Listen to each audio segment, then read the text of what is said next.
मित्रहो नमस्कार.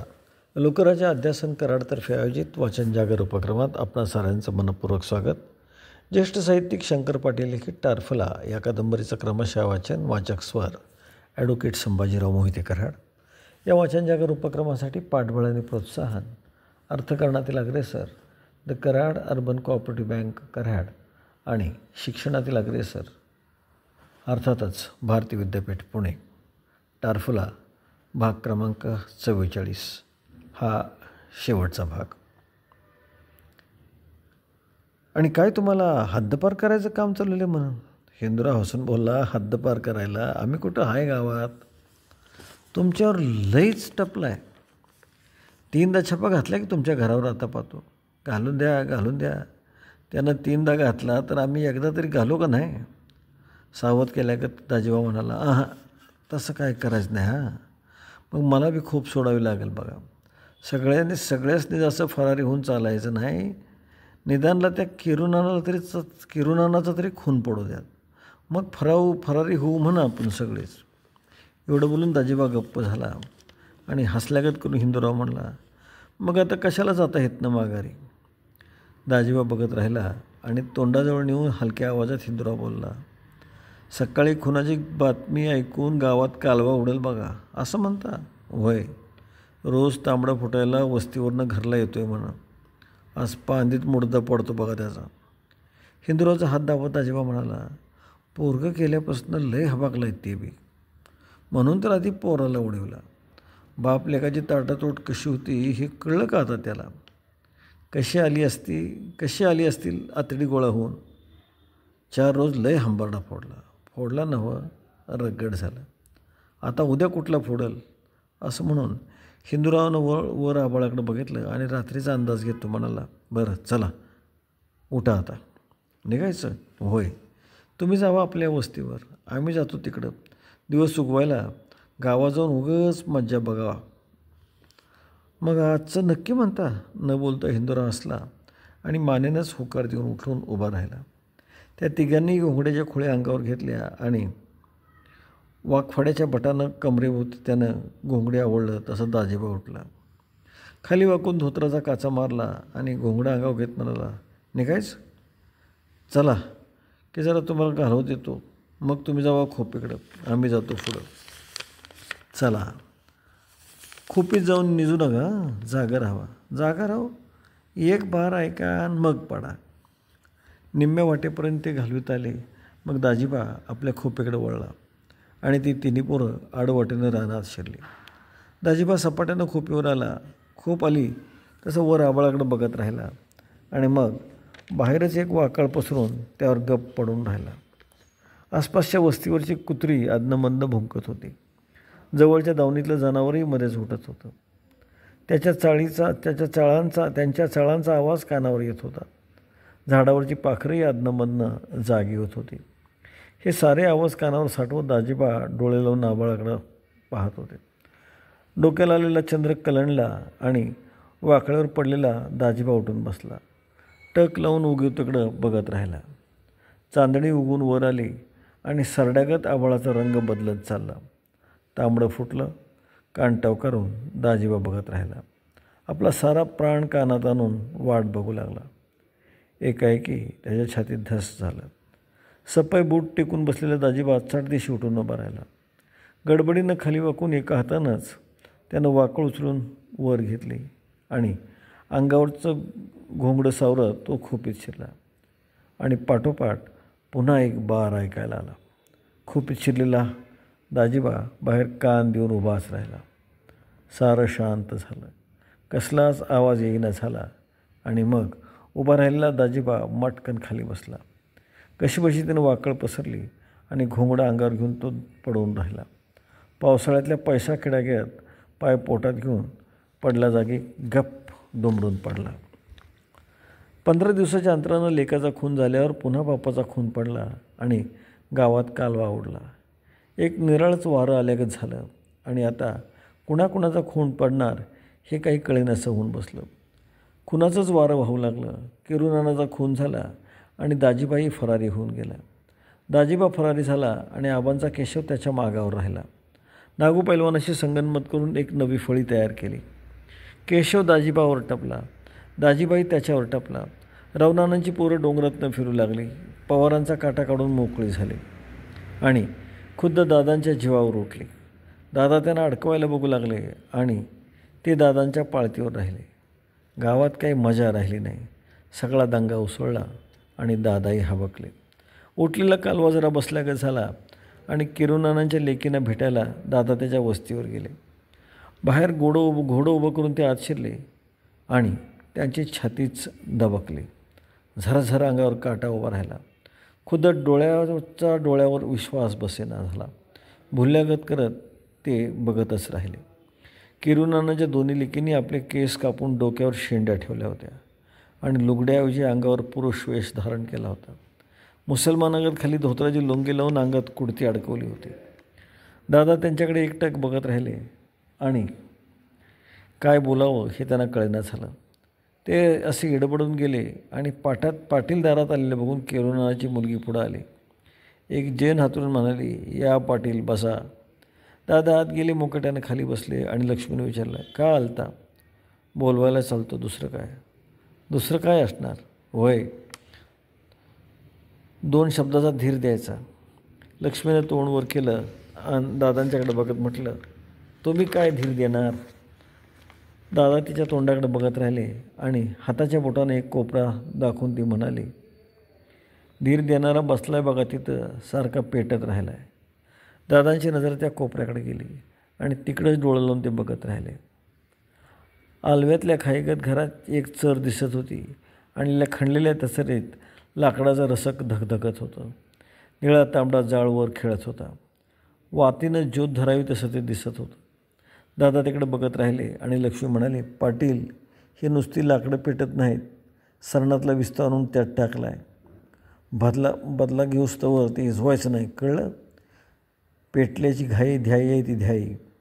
खुडून बसलेल्या कोंबडीगत दादा थोडा वेळ गप्प बसले आणि नजर उचलून म्हणले, काय नडलं तर मला कळवा. काय नडायचं नाही, नाडायचं नाही. जेव्हा जीवाला व्हायचं तेव्हा झाला नाहीसा आणि थोर तोंडानं आता सांगायला आलायचं होय. आता आम्ही किरुनानाच्या लेकी नाही, पोरं आहे पोरं. चांगलं डोळे फाडून बघा. शेंड्या राखल्यात शेंड्या. तुमच्या आदरानं राहणारा दाजोबा का झाला फरारी होय?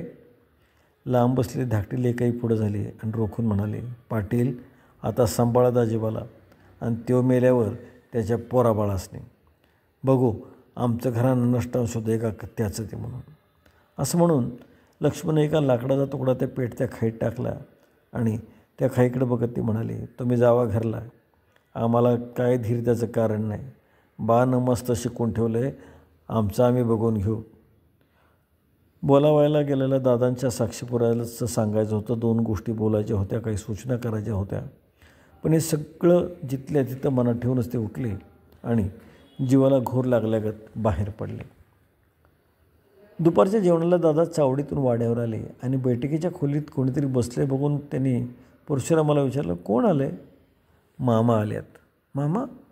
असं म्हणून दादा आत गेले आणि तक्क्याला टेकून बसलेल्या आपल्या सासऱ्याच्या तोंडाकडं न बघता त्यांनी खाली वाकून पायाला हात लावला आणि डोक्याचा फेटा न काढता ते बाजूला बसले. खालमानेनं म्हणाले, कवा आला असा?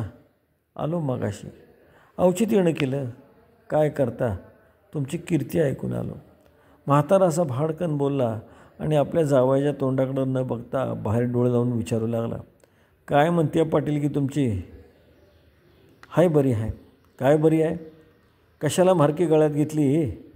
एक एक वार्ता कानावर येऊन जीवाला काचणी लागण्यागत झालं आहे आमच्या. म्हातारा थरथर त्या अंगानं बोलत राहिला. अंगाचा संताप झाल्यागत दिसू लागला. राग आवरून पुन्हा गप्प बसला. सावकाश जेवल्यावर बोलणं काढावं असा विचार करून तो नुसताच बाहेर बघू लागला. दुपारचं जेवण झालं. सगळे बैठकीच्या खोलीत गोळा झाले आणि सावचित्तानं म्हाताऱ्यानं बोलणं काढलं. काय गावात 2 खून झालेत म्हणा? होय, 2 खून झालं. आणि मग कशाला राहायचं असल्या गावात? दुसरीकडं काय पोट भरत नाही तुमचं? खाली मानबाल घालून बसलेले दादा वर तोंड करून म्हणाले, मी होतो म्हणून हे गाव जगलं. अजून पातूर तुम्ही जगला वाचलात हेच लय झालं. आता फुरं करायचं. कुणाची टाप आहे माझ्या केसाला धक्का लावायची?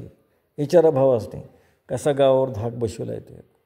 नाव केलं सखरं असं म्हणून म्हाताऱ्यानं हळू आवाजात विचारलं, परवा कुणाचा खून झाला म्हणायचा? त्या किरुनानाचा. तो किरुनाना म्हणून एक होता त्याचा झाला. त्याच्याच पोरीने पुरुषवेश घातला आहे म्हणा. खरी आहे का गोष्ट? होय. लक्ष्मी आणि तारा म्हणून 2 पोरी आहेत. बा मेला आणि त्याने आपलं केस कापून घेतलं. आता आम्ही लेकी नाही पोरच आहे असं म्हणतात. काय होईक म्हणायची? पुरुषासारख्या राहायला लागल्यात होय.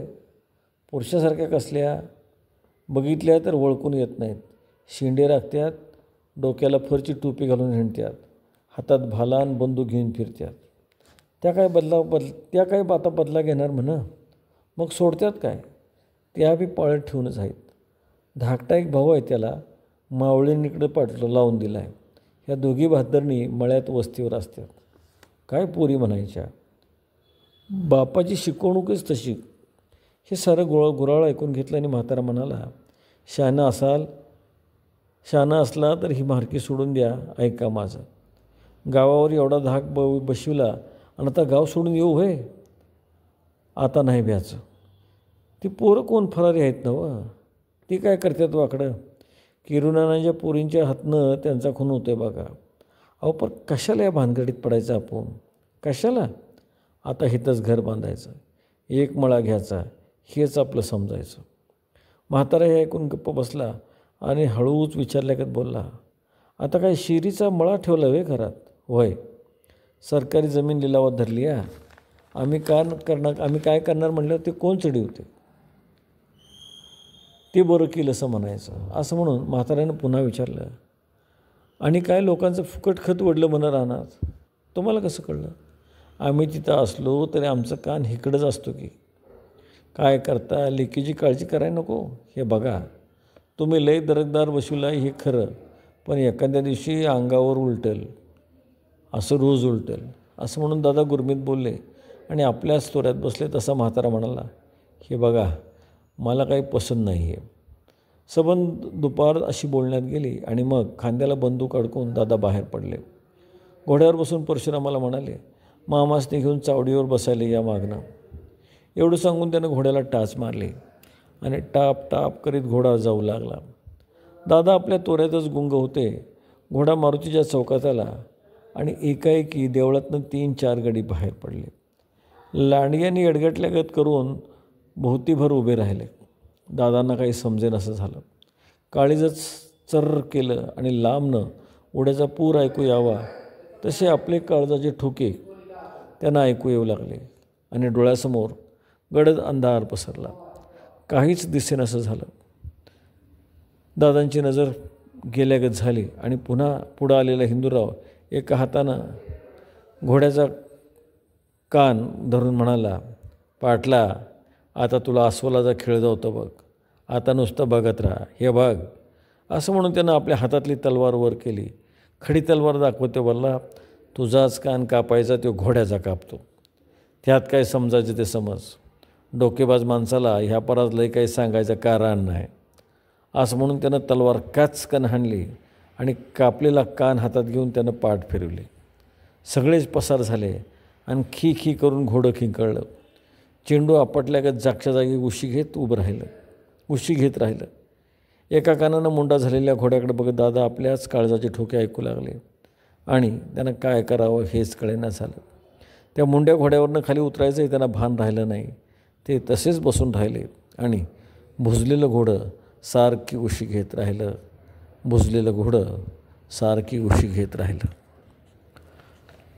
रसिक हो, ही टारफुला कादंबरी इथं संपते खरी, परंतु हे सुडाचं किंवा एकमेकाच्या जीवावर उठण्याचं राजकारण किंवा प्रथा समाजाला कुठल्या स्तरापर्यंत नेते.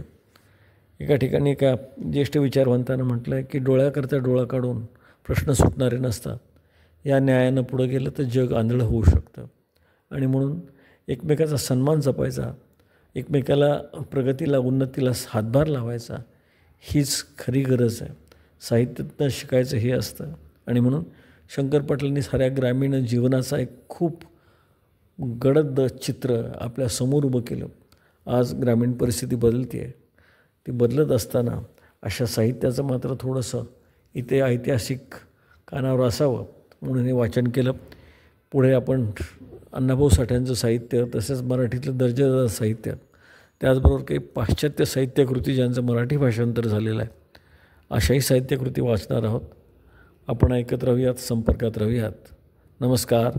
जय हिंद, जय भारत.